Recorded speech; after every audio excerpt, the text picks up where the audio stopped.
Hey guys, welcome back to the Top 10 Weakest series. You guys kept up with the trends, pulling out the dominant typing over the previous one. This time, we've got the Ghost type. And man, you guys were really going at it in the Psychic type's comment section. I was seeing tons of Dark, Bug, and Ghost, but of course, the Spooky types ended up coming through. Due to the nature of the Ghost types and their weaknesses, I wouldn't be surprised if we saw the Dark types get their day in the moonlight next time. But for now, that doesn't matter. Sit back and relax as I present to you, in my opinion, the top 10 weakest Ghost type Pokemon from a competitive standpoint. This is one of the smallest typings in all of Pokemon, but even a typing that is headlined by some very dominant Pokemon is not devoid of horrible Pokemon. Now before we get into it, you know what time it is. My Hero Academia airs today, and not long after this video goes live, you can go check out my review on MysticSage. Deku's finally fighting, and something is apparently going to happen to him. I wonder what? Watch the episode and check out my review to find out. Now, let's get into it.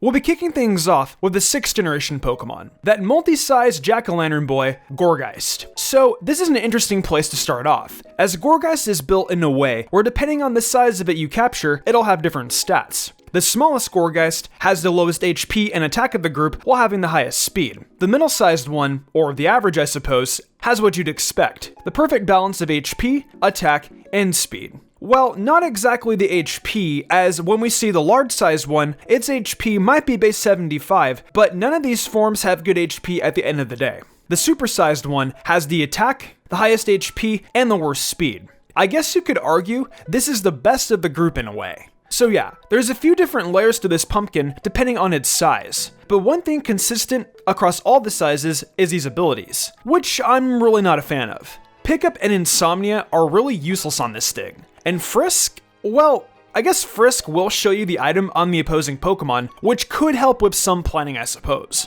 As for its move pool, you can find some strong Ghost and Grass moves in there quite frankly. Poltergeist and Seed Bomb are tremendous, and access to Grassy Glide is actually great on Gourgeist. I know, the meme is I hate Pokemon with bad speed, but in regards to this thing, its physical defense can be so good, plus I mean hey, it has Gyro Ball, so its bad speed can help it out a little. Just, don't trust it to help you too much against special attackers. Its stats aren't fantastic, as there are plenty of holes, and its abilities leave tons to be desired. But it shouldn't be too hard to understand why Gourgeist is the best Pokemon we're discussing in this video.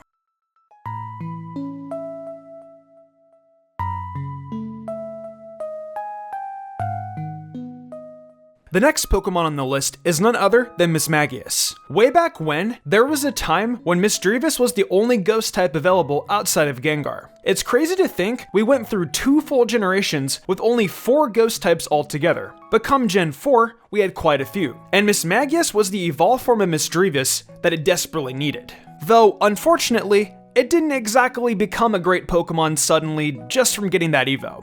It more so became slightly more usable, I guess is the best way of putting it. It does have some pretty decent special stats and speed, all base 105, which you can definitely hang your hat on. However, its other stats are all base 60, leaving it constantly at the mercy of physical attackers. And quite frankly, with such bad HP, it won't take hits too well either. Thankfully for it, being a pure Ghost type, it only has the 2 weaknesses to deal with and a few immunities. The ground typing is tacked onto those, thanks to its levitate ability, so there is that too. Its move pool has the regular suspects featured, your Shadow Balls and Dark Pulses. But hey, there's a lot of interesting coverage too. We're talking Mystical Fire, Dazzling Gleam, and Energy Ball. You could set up with it as well, when you've got Nasty Plot on it, so it really does come through as a viable special attacker. Honestly, there's plenty of good with Miss Maggias in the same way that there was a bit of good with Gourgeist. The big issue is that what it does best is done significantly better by other Ghost types, and Pokemon in general. If we could rely on this thing defensively a bit more, it probably wouldn't have ended up on this list.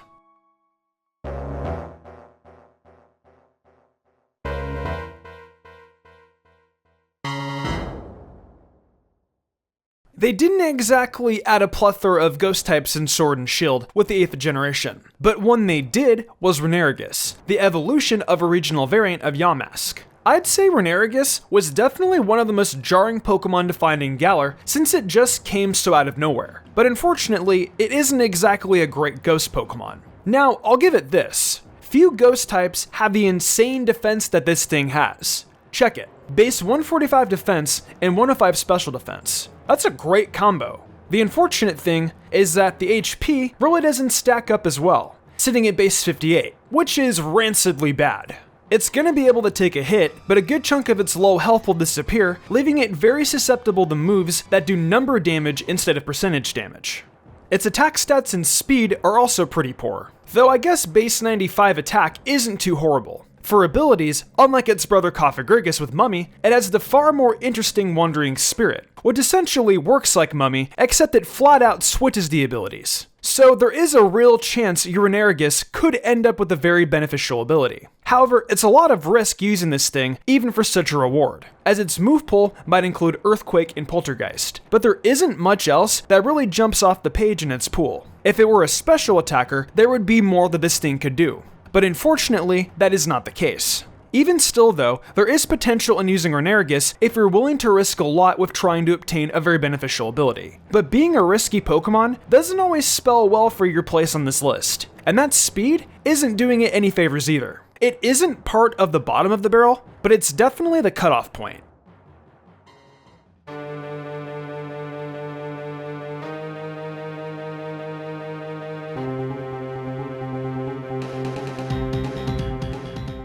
This is where we start entering Pokemon that are not very good, and we lead off with Dusknoir. It can be useful in a playthrough, but competitively, there is little that redeems Dusknoir. Its defenses are through the roof at 135 for both, and a great 100 base attack honestly gives off the illusion that this is a really good Pokemon that you shouldn't sleep on. But quite frankly, Dusknoir is actually outclassed by the Pokemon it evolves from competitively.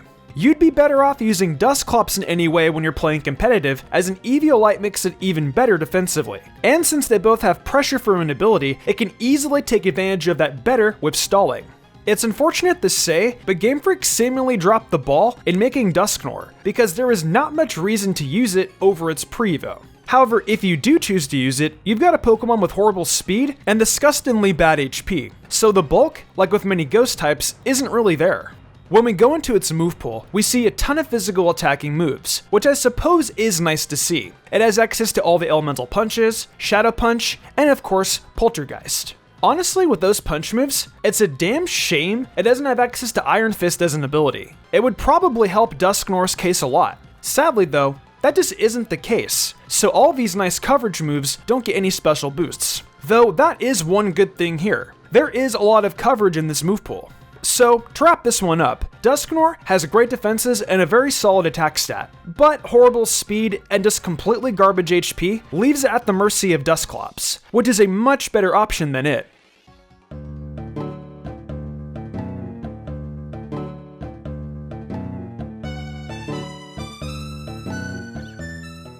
So now, we're going to be talking about a Pokemon that Mega Evolves. It's seldom you see one on a list like this. Despite being able to Mega, Baynet is not a good Pokemon. And that's a real shame, because Baynet is actually my favorite ghost type. It was a pioneer for physical attacking ghost types, however, I don't think that matters all that much. The truth is, ghost types are built more to be special attackers than not. When it Megas, Baynet ends up with base 165 attack, which is clearly super impressive, and its speed isn't too horrible at base 75, though I'm definitely not a huge fan. It gets the ability Prankster as a Mega too, which is really cool, except, you know, it won't help it deal with its Dark type issue, since Dark types aren't affected by the priority of Prankster. So sure, it can use Thunder Wave on some Pokemon and get that Prankster boost, and when it attacks with moves like Shadow Claw and Sucker Punch, it can do some damage. But with no other real bits of physical coverage in its move pool, it leaves you with tons to desire when using Baynet. It can't deal with its dark weaknesses too well, its great physical attack stat is wasted on a bad move pool, and yet through all of that, there are 5 more Pokemon after this that are not very good at all.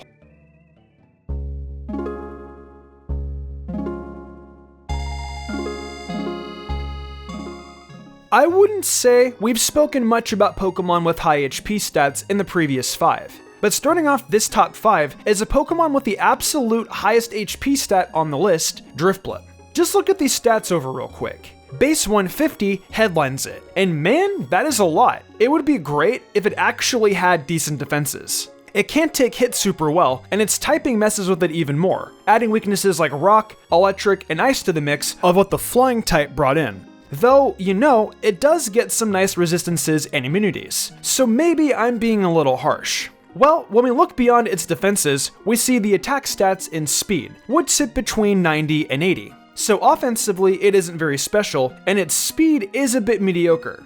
There ain't really much to tout about Driftblim outside of its massive bulk really. Though, you know, its abilities are definitely, interesting. You can use Unburden for sure under some circumstances. And Aftermath, you know, hey, it can hurt some Pokemon when Driftblim falls.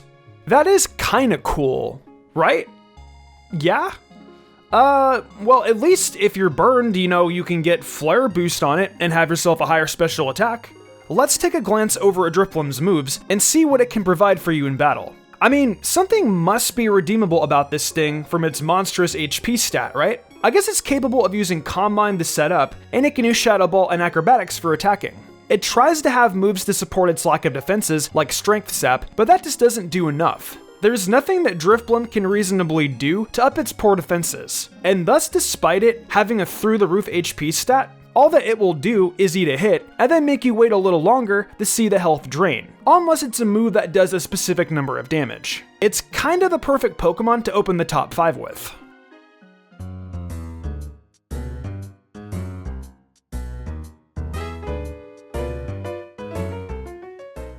So, you guys saw the thumbnail. I know that some of you guys in the comments like it when I say that, so I had to get that in there for you. Obviously that means we've got ourselves Sableye. And before you guys even think about commenting, you know that it can't Mega Evolve in Galar, right? You guys also know I talk about a Pokemon in its most recent appearance only, right? Well, just in case you didn't, now you do. So Sableye on its own, not great.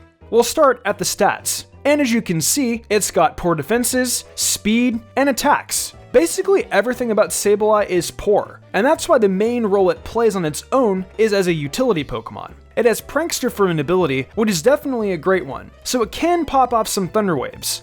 And... oh, wait a minute. It can't? It only has access to Will-O-Wisp and Confuse Ray? Those aren't exactly explosive, game-changing moves. I guess Will-O-Wisp is, but I'd much rather see something like Thunder Wave in the screens in Sableye's repertoire. It just isn't all that great on its own, and without access to the Mega anymore, Sableye is just a bottom tier prankster without any rhyme or reason in battle. Its typing helps spare it from being below the next few Pokemon that come up, that's for sure.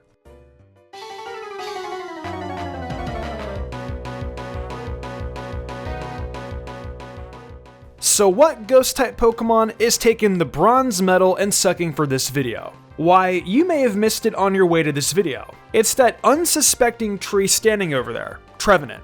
It's not particularly a good ghost or grass type, and it is most certainly outdone in every possible role it can have by nearly every other grass and ghost type. Its natural cure ability is its most redeeming feature, as not even its base 110 attack truly makes much of a difference in the heat of battle. Like, congrats, you're immune to Rapid Spin and you can hit back with a Wood Hammer. We're all very impressed.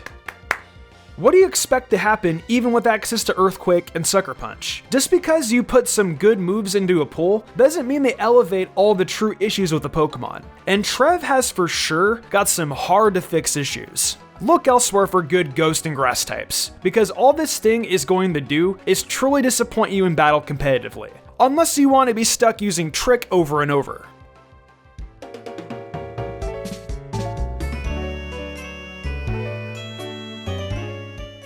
This one is downright sickening to talk about at number 2, but we're going to. You guys have constantly brought up that it feels like this is a cop-out bringing up Oricorio in all these lists. The fact is though, Oricorio needs to be ranked here because this ghost form is just as awful as any other ghost type. It isn't like it's some special form that Oricorio transforms into during battle. It's something that it is entering and exiting one. I will say this is definitely not the worst of the Oricorio forms, though it's still pretty damn bad. It's awful defensively, just like most of its other forms, and it can barely do anything offensively with just one ghost type move, Revelation Dance. It's the signature move on Oricorio, and it matches the typing that it is. But boy, is it unable to do anything.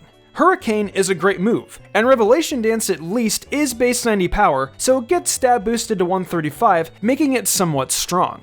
All of that just doesn't matter though, as beyond the base 98 special attack and 93 speed, Oricorio has garbage bulk, and it'll get pretty hurt when switching in on stealth rocks. The reason I referred to this as being a sickening thing to talk about is that, well, Oricorio's ghost form is actually its best form, and yet it is still so bad it ended up here at number 2 on this list. And that's the worst spot any Oricorio has found itself up to this point. I'm sure we'll see it again on the flying type list, but for now, that is it. I don't have anything else to say other than its ability sucks, its good stats are useless, its move pool is garbage, and it is definitely one of the worst ghost types.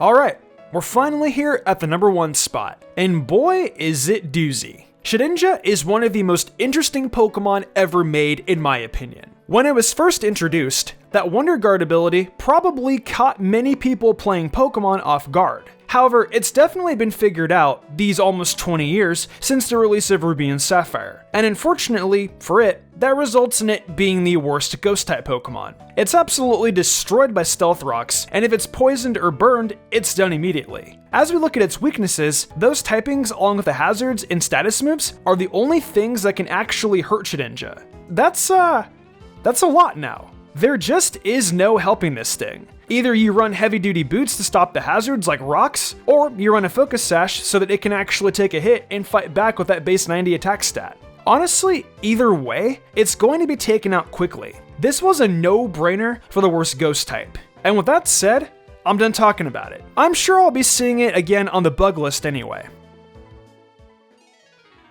Alright, that's going to do it for another top 10 weakest video. The ghost typing, albeit one of the smaller typings, definitely has its fair share of stinkers, especially once you get to the bottom of the barrel. However, with that said, it makes you appreciate just how good the best ghost types are, because even then, I still look at this as being a great typing. So with that being said, it's time to tell me what typing you'd like to see next. I'm not blind though, I can see that there is only one typing that is super effective against ghost types that we can still cover. So I'm gonna figure you guys will probably be wanting that. Maybe you'll surprise me though, so I'll be looking. So with that said, thank you to everyone for watching the video. Huge thanks to my phenomenal team and the amazing art done each week by Danny the Demon. I couldn't do all this without them. If you all enjoyed the video and want to see more content like this, be sure to leave a like, subscribe, and hit that notification bell. Be sure to leave a comment too, as it really helps us out. I also do other content on my Twitch, where I stream Genshin Impact, Mystic Zora, where I do Pokemon Let's Plays and other gaming content, and of course MysticSage, where I do all anime content. Right now, I'm focusing on Inuyasha and Yashahime, so if you're interested in that, be sure to check it out. If you'd like to support me even further than that, check out my Patreon. Whether it's a $1 tip to get early thumbnail access, or the $10 tier to get cool perler bead charms and a shout out. There's tons of reasons to join today. These lovely people did, and I thank them all so much for their support. It really means the world to me. I think I'm gonna wrap this up though. I'm Mr. Gumbrion, and I will see you all next time with some more amazing Pokemon content.